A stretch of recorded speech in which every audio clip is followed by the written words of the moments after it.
Hello po sa lahat po ng mga Katden fans, Katden followers, and Katden lovers. Another updates po tayo patungkol kay Alden Richards and Miss Kathryn Bernardo, dahil recently ay talaga namang ito pong si Alden Richards, meron siyang ginawa na ikinatuwa ng marami. Tapos si Miss Kathryn naman, meron po siyang nilinaw. First time ginawa ni Miss Kathryn to, first time na nilinaw niya or nag-explain siya sa publiko patungkol sa bagay na ito. So, pero syempre, before that, if you haven't subscribed yet to my YouTube channel, please don't forget to like, share, and subscribe.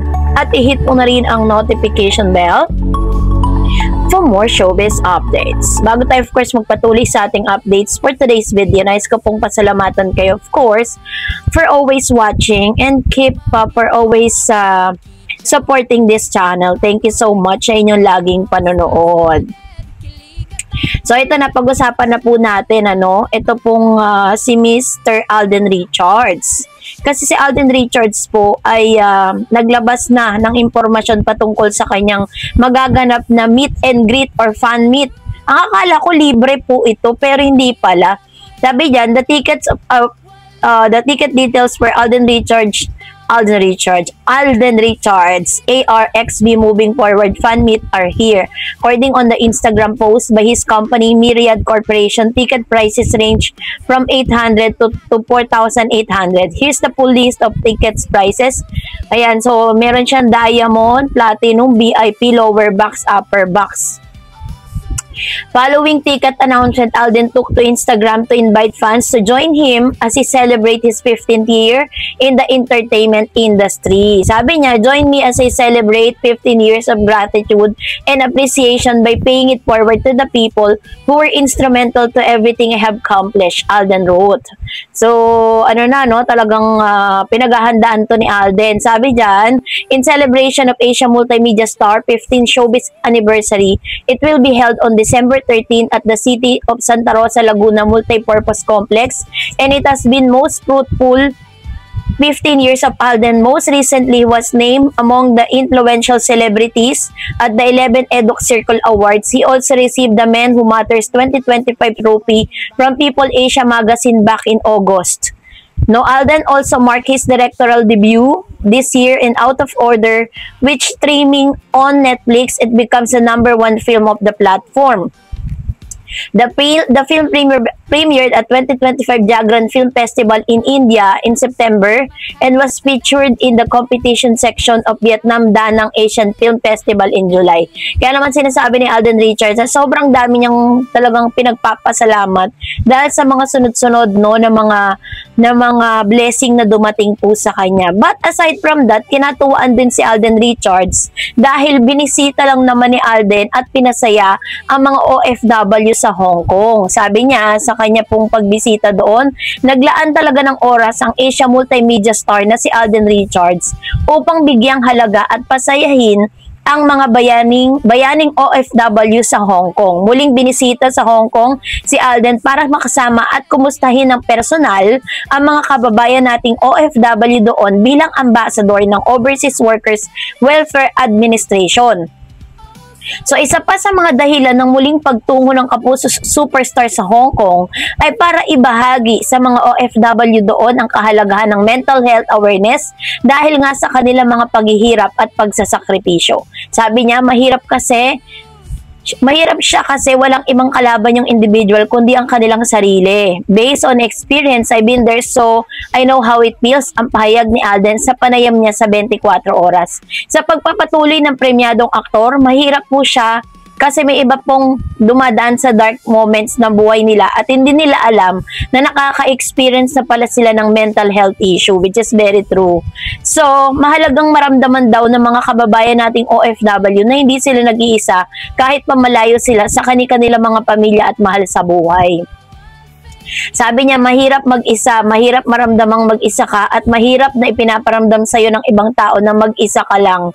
Parang ang lalim ng pinagdadaanan ni Alden. So, nandito ang OWA, saad pa ni Alden.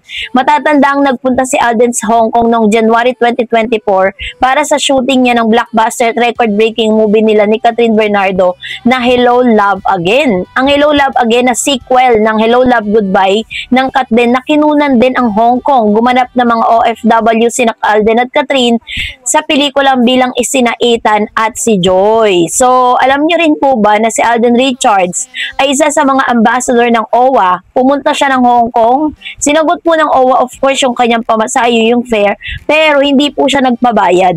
Kumbaga, naglaan talaga siya ng oras kasi inline din po dun sa pasasalamat niya para sa pagsuporta din ng mga kababayan natin na mga OFW sa Hong Kong dahil syempre 'di ba parang isa rin po sila sa talagang mga sumuporta dun sa movie nila ni Miss Catherine. Kahit naman talaga sino gagawin tong isang bagay na to para po maipadama mo yung iyong pasasalamat sa mga kababayan natin. Kaya naman ang dami pong napasaya ni Alden dun sa kanyang ginawa, 'di ba? Kasi talagang ano niya 'yon, talagang nilaan niya yung oras na 'yon para sa mga kababayan natin doon. And then eto na no, aside from that, si Miss Catherine Bernardo, first time niyang ginawa to sa kanyang kasi si Alden po talaga, hindi po talaga yan ay si Miss Catherine, never po yan na magpo-post or ipapaliwanag niya yung sarili niya. No, hindi niya gagawin. Pero this time is talagang pinost niya po sa kanyang IG account, sa kanyang IG stories, yung mga pangyayaring ito. Kasi, yung meron po kasi mga kumakalat na fake news. So, nag-warning po yung nanay niya, at the same time, nirepost niya po yun sa kanyang IG dahil naglabas po ng parang nagpaliwanag ang Star Magic patungkol sa mga nagse-circulate na news na ito. Sabi dyan, nanay, may warning sa fake news kay Catherine. Nakiusap at nag-warning na ang nanay ni Catherine Bernardo na si Mami Min Bernardo sa mga netizen bashers na ginagamit ang pangalan ng anak niya sa mga peking kwento. Yari, nagamit ang mga pangalan ni Catherine sa mga post na di umano ay tila binanatay niya si President Bongbong Marcos sa ginawa nitong pagtulong sa mga biktima ng kalamidad na kesyo puro pictorial lang daw. Naku po, please stop using my daughter's name or image on your platform, especially if the stories you share are not true. Splice, ang isang kwentong pag dinagdagan o binawasan ng kahit isang salita, naiiba ang kahulugan at nagiging fake news. Sabi dyan, don't worry or don't twist the story para lang dumami ang views nyo. It's unfair. We've endured in silence for so long because of dagdag bawas at pag-twist ng kwento. But silence means we agree with what is being said. Nako, yung mga statement dito ni Mama Min, mukhang galit na talaga siya. Ha? Remember, as a mother, there's a limit to how much pain and silence one can bear. Paalala, pakiusap na mensahe ni Mama Min. Nag-release din ng statement ang talent management ni Catherine. Statement on fake posts involving Catherine Bernardo. Star Magic would like to inform the public that our artist Catherine Bernardo did not make the remark that is circulating on social media. We ask everyone not to share the fake posts and verify information before sharing. Maraming salamat. Kaloka. So, ganito katindi, no? Ibig sabihin, kaya nagsalita na ng ganito, sabi ni Mama Min sa kanyang statement, nananahimik sila sa mahabang panahon. So, ngayon lang talaga nila ginawa to kasi gusto nilang putulin na yung mga fake news na kumakalat.